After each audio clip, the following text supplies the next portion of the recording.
तो revise reflect and refine का question number 11 है। You are given a mixture of sand, common salt and naphthalene. तुम्हारे पास में मिक्सचर दिया गया है रेत का, कॉमन साल्ट का और नेफ्थलीन का, जैसे कि फिगर 5.25 के अंदर दिखाया गया है। ये फिगर है 5.25 ए के अंदर। द फिगर 5.25 बी, ये वाली फिगर 5.25 बी फिगर के अंदर depict various step use to separate the common component of the mixture. अलग अलग स्टेप बताने हैं कि किस स्टेप से कंपोनेंट को मिक्सचर से अलग किया जा सकता है। Identify and write down the correct sequence of the separation technique. इसका करेक्ट सीक्वेंस भी लिखना है। तो क्वेश्चन नंबर 11 का आंसर है, सबसे पहले में आएगा सब्लिमेशन। सब्लिमेशन के अंदर separate naphthalene from the mixture, mixture के अंदर से नेफ्थलीन को अलग करते हैं। नेक्स्ट है हमारे पास में dissolve in water plus filtration. पहले वाटर के अंदर डिजोल्व करना है, फिर उसके बाद में उसको फिल्टर कर देना है। इसके अंदर सेपरेट करेंगे सैंड को फ्रॉम कॉमन सॉल्ट सोल्यूशन के अंदर से। नेक्स्ट टेक्निक है हमारे पास में इवेपोरेशन। इवेपोरेशन के अंदर क्या करेंगे, obtain common salt from the salt solution. Salt solution के अंदर से कॉमन सॉल्ट को ऑब्टेन करना है। तो इसका करेक्ट सीक्वेंस होगा, सबसे पहले सब्लिमेशन टेक्निक का यूज़ करेंगे, उसके बाद में फिल्ट्रेशन का और उसके बाद में इवेपोरेशन का। नेक्स्ट क्वेश्चन है हमारे पास में, why is distillation an effective method for separating a mixture of a water and acetone. जो एसीटोन और वाटर का मिक्सचर होता है उन दोनों को अलग करने के लिए डिस्टिलेशन मेथड कैसे इफेक्टिव है वो बताना है। क्योंकि डिस्टिलेशन के अंदर जब भी हम कोई भी दो लिक्विड को अलग करते हैं तो जिस लिक्विड का टेम्परेचर कम होता है उसके वेपर सबसे पहले बन जाते हैं और उसके वेपर को इकट्ठा कर लेते हैं कंडेंसर की हेल्प से। उसके बाद में जिसका बॉइलिंग पॉइंट ज़्यादा होता है तो उसके वेपर नहीं बनने के, तो वो लास्ट में हमारे पास में फ्लास्क के अंदर रह जाएगा। तो आइए इसका आंसर देखते हैं। क्वेश्चन नंबर 12 का आंसर है, distillation is effective. Distillation effective होता है, क्यों होता है, because water and acetone have different boiling point. क्योंकि वाटर और एसीटोन का अलग अलग बॉइलिंग पॉइंट होता है। एसीटोन बॉइल्स फर्स्ट, सबसे पहले एसीटोन बॉयल होता है and can be collected separately, और अलग से इसको कलेक्ट किया जा सकता है। क्वेश्चन नंबर 13 है, answer the following question with the help of the data given in table 5.4। 5.4 इस टेबल के डाटा दिया गया है। इस डाटा को देख करके नीचे कुछ क्वेश्चन दिए गए हैं, उनके आंसर बताने हैं। तो इस टेबल के अंदर में साल्ट दिया गया है। साल्ट के अंदर पोटाशियम नाइट्रेट है, सोडियम क्लोराइड है, पोटासियम क्लोराइड है, अमोनियम क्लोराइड है। तो इन सॉल्ट की सॉल्युबिलिटी दी गई है अलग अलग टेम्परेचर के ऊपर, 10 डिग्री सेल्सियस के ऊपर, 20 डिग्री सेल्सियस के ऊपर, 30 डिग्री के ऊपर, 40, 60, 80 डिग्री सेल्सियस के ऊपर। सॉल्युबिलिटी का मतलब है कौन सा सॉल्ट कितने टेम्परेचर पर कितने ग्राम घुलेगा। जैसे ये पोटाशियम नाइट्रेट है, 10 डिग्री सेल्सियस के ऊपर पोटाशियम नाइट्रेट 21 ग्राम घुल जाएगा। और पोटाशियम नाइट्रेट अगर टेम्परेचर 20 डिग्री सेल्सियस हो जाए तो वहीं 22 ग्राम घुल जाएगा। ऐसे ही ये अलग अलग टेम्परेचर के ऊपर इनकी सॉल्युबिलिटी दी गई है। तो इसका फर्स्ट पार्ट है क्वेश्चन का, what mass of potassium nitrate would be needed to prepare its saturated solution in 50 gram of water at 40 degree Celsius. इतने मास की ज़रूरत पड़ेगी पोटाशियम नाइट्रेट के प्रिपेयर करने के लिए सैचुरेटेड सोल्यूशन से, अगर 50 ग्राम वाटर के अंदर इसको डिज़ोल्व करना है, सैचुरेट करना है 40 डिग्री सेल्सियस के ऊपर। क्योंकि जो पोटाशियम नाइट्रेट है 40 डिग्री सेल्सियस के ऊपर 62 ग्राम घुलता है, तो वहीं बताना है हमें 50 ग्राम का। तो आइए इसका सोल्यूशन देखते हैं। तो इसके फर्स्ट पार्ट का सोल्यूशन है, at 40 degree Celsius, 40 degree Celsius के ऊपर 62 gram potassium nitrate dissolve in 100 gram water. 62 gram potassium nitrate dissolve होता है, घुलता है 100 ग्राम पानी के अंदर। फॉर 50 ग्राम वाटर, अगर 50 ग्राम वाटर है तो उसके अंदर कितना पोटाशियम नाइट्रेट घुलेगा। तो क्या करना है इसके अंदर, इसको करने के लिए 62 को मल्टीप्लाई बाय 50 कर देना है एंड जो आंसर आएगा उसको डिवाइडेड बाय 100 कर देना है। तो आंसर आ जाएगा, इसको काट पीटने के बाद में 0 से 0 कट जाएगी and 5 2 10, 2 divided by 62 that is 31 gram of potassium nitrate.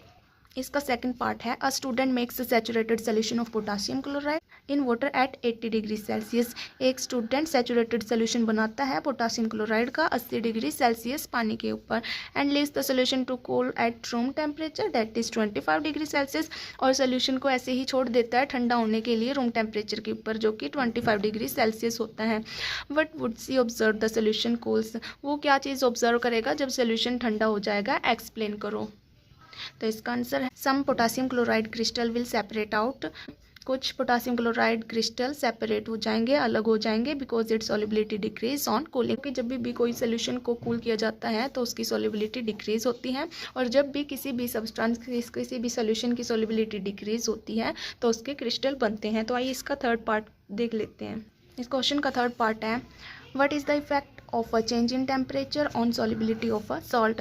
क्या इफेक्ट पड़ेगा जब टेम्परेचर चेंज होगा सॉल्युबिलिटी के ऊपर, सॉल्ट की सॉल्युबिलिटी के ऊपर। Also compare the change in solubility of a 4 given salt with increasing temperature from 10 degree Celsius to 80 degree Celsius. चार जो ये सॉल्ट दिए गए हैं, इन चारों की जो ये टेम्परेचर दिए गए हैं 10 डिग्री से 80 डिग्री सेल्सियस के ऊपर, तो इन टेम्परेचर के ऊपर क्या क्या इफेक्ट होगा, तो इन टेम्परेचर के ऊपर सॉल्युबिलिटी को कंपेयर करना है। तो आइए इसका आंसर देखते हैं। तो क्वेश्चन नंबर 13 का थर्ड पार्ट है, generally solubility increases with increase in temperature. जब भी टेम्परेचर इंक्रीज होगा तो सॉल्युबिलिटी बढ़ेगी। सॉल्युबिलिटी का मतलब होता है घुलनशीलता। Potassium nitrate shows the maximum increase. Potassium nitrate के अंदर मैक्सिमम इंक्रीज देखने को मिलेगा, यानी पोटाशियम नाइट्रेट की सॉल्युबिलिटी सबसे ज़्यादा है।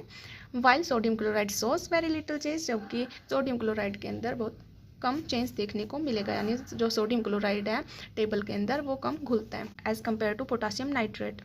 क्वेश्चन नंबर 14 है हमारे पास में, 3 students A B and C are preparing sugar solution for an experiment.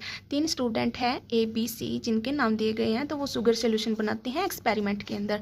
Student A dissolve 20 gram of sugar in 80 gram of water. जो स्टूडेंट ए है वो 20 ग्राम शुगर को, 20 ग्राम चीनी को 80 ग्राम पानी के अंदर घोलता है। Student B dissolve 20 gram of sugar in 100 gram of water. जो स्टूडेंट बी है वो 20 ग्राम चीनी को 100 ग्राम पानी के अंदर घोलता है। Student C dissolve 30 gram of sugar in 80 gram of water. जो स्टूडेंट सी है वो 30 ग्राम चीनी को 80 ग्राम पानी के अंदर घोलता है। तो इसके बिहाफ के ऊपर इसने फर्स्ट क्वेश्चन पूछा है, calculate the mass percentage. Mass percentage को कैलकुलेट करना है, M/M परसेंटेज बोलते हैं जिसको हम। Concentration of sugar in each student solution, concentration निकालनी है हर एक स्टूडेंट के सोल्यूशन की। तो आइए इसका सोल्यूशन देखते हैं। तो क्वेश्चन नंबर 14 का आंसर है फर्स्ट पार्ट का, जो स्टूडेंट ए है उसके पास में शुगर 20 ग्राम है और जो वाटर है वो 80 ग्राम है। तो टोटल सोल्यूशन हो जाएगा इसके पास में, स्टूडेंट ए के पास में 20 + 80, तो टोटल कितना हो गया 100 ग्राम। और जब परसेंटेज M/M निकालते हैं तो उसमें क्या करते हैं, ऊपर जो सोल्यूट होता है और नीचे टोटल सोल्यूशन जो बनता है। मास परसेंटेज निकालने के लिए मल्टीप्लाई बाय 100 कर देते हैं, तो 100 से 100 कैंसिल आउट, तो बचा हमारे पास में 20%। तो स्टूडेंट बी की कंसंट्रेशन, स्टूडेंट बी की निकालते हैं कंसंट्रेशन कितनी होगी। स्टूडेंट बी के पास में शुगर 20 ग्राम है, वाटर इसके पास में 100 ग्राम है, तो टोटल सोल्यूशन कितना बन जाएगा 20 + 100 दैट इज 120 ग्राम।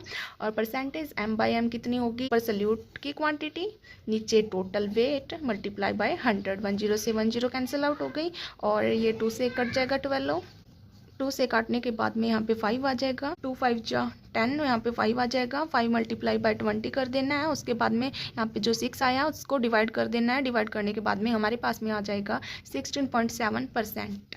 और स्टूडेंट सी की निकालते हैं, तो ऐसे ही स्टूडेंट सी की निकलेगी। स्टूडेंट सी के पास में शुगर 30 है और वाटर है इसके पास में 80, तो टोटल सोल्यूशन होगा इसके पास में 30 + 80 that is 110 gram.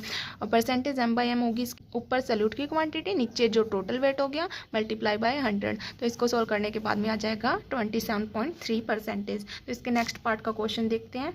Next question है, whose solution is the most concentrated, explain why. किसका सोल्यूशन सबसे ज़्यादा कंसंट्रेटेड है और क्यों है ये बताना है। कंसंट्रेटेड का मतलब होता है किसका सोल्यूशन सबसे गाढ़ा है वो बताना है। तो जिसकी M/M की परसेंटेज सबसे ज़्यादा निकली होगी तो उसका ही सोल्यूशन सबसे ज़्यादा कंसंट्रेटेड होगा। तो किसकी निकली है, स्टूडेंट सी की। तो आइए इसका आंसर देखते हैं। Student C solution is most concentrated. जो स्टूडेंट सी का सोल्यूशन है वो मोस्ट कंसंट्रेटेड है because it has the highest sugar percentage, क्योंकि इसके पास में हाईएस्ट शुगर परसेंटेज है दैट इज 27.3%। क्वेश्चन 15 है हमारे पास में, एग्जामिन द फिगर 5.26। 5.26 को एग्जामिन करना है। 5.26 इस फिगर का नाम इसने एस दिया गया है।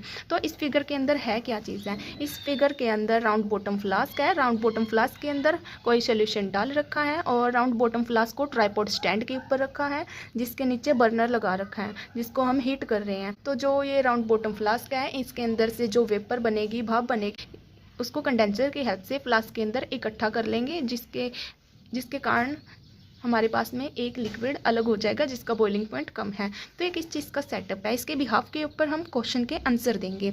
तो आइए फर्स्ट पार्ट का आंसर देखते हैं। Identify the separation technique mark as जो एस दिया गया है इसके अंदर, तो इसके अंदर किस सेपरेशन टेक्निक का यूज़ किया गया है। इसके अंदर राउंड बॉटम फ्लास्क के अंदर कोई भी लिक्विड मिक्स है एक से ज़्यादा, उनको अलग किया गया है, तो उस टेक्निक का नाम होता है डिस्टिलेशन। तो इसके अंदर डिस्टिलेशन की हेल्प से लिक्विड को हम अलग करते हैं। सेकंड क्वेश्चन है label the operators A B C. तो फिगर के अंदर ए बी और सी जो ये नाम दिए गए हैं, इन ऑपरेटर्स का नाम बताना है। तो जो ए है वो है हमारे पास में डिस्टिलेशन फ्लास्क, जिसको हम राउंड बॉटम फ्लास्क भी बोलते हैं। जो बी है वो कंडेंसर है, कंडेंसर का मतलब कूल करने के लिए लगा रखा होता है। और जो सी मार्क है वो है हमारे पास में फ्लास्क। इसका थर्ड पार्ट है which of the following mixture can be separated by technique identify above. तो कौन सा मिक्सचर इस टेक्निक की हेल्प से हम अलग कर सकते हैं जो इसने नीचे दिए गया उनमें से बताना है। Use the data given in table 5.5, जो टेबल है पीछे उसका, उस डाटा को ऑब्जर्व करके बताना है। तो इसमें आ जाएगा इस टेक्निक से हम वाटर के अंदर एसीटोन मिक्स है तो हम इन दोनों को डिस्टिलेशन की हेल्प से अलग कर सकते हैं। अगर वाटर के अंदर नमक मिक्स है तो इसको भी अलग किया जा सकता है। अगर एसीटोन के अंदर अल्कोहल मिक्स है तो इसको हम अलग नहीं कर सकते, या सैंड के अंदर सोल्ट मिक्स है या फिर इन चीज़ के अंदर ये सब मिक्स है तो हम इनको अलग नहीं कर सकते। इनके अंदर वाटर के अंदर एसीटोन हो या वाटर के अंदर साल्ट हो, इन दोनों को ही अलग किया जा सकता है डिस्टिलेशन की हेल्प से। तो ओके स्टूडेंट, आज हमारे इस वीडियो लेक्चर के अंदर जो चैप्टर 5 चला हुआ था exploring mixture and their separation, इसके सारे क्वेश्चन आंसर हमारे पास में कंप्लीट हो गए हैं। तो अगर आपको हमारा वीडियो लेक्चर पसंद आया हो तो आप हमारे वीडियो लेक्चर को लाइक शेयर एंड सब्सक्राइब करके ज़रूर जाना, और इसी तरीके से और भी चैप्टर्स के क्वेश्चन आंसर को पाने के लिए कमेंट कीजिए। तो okay guys, bye bye, see you in the next video.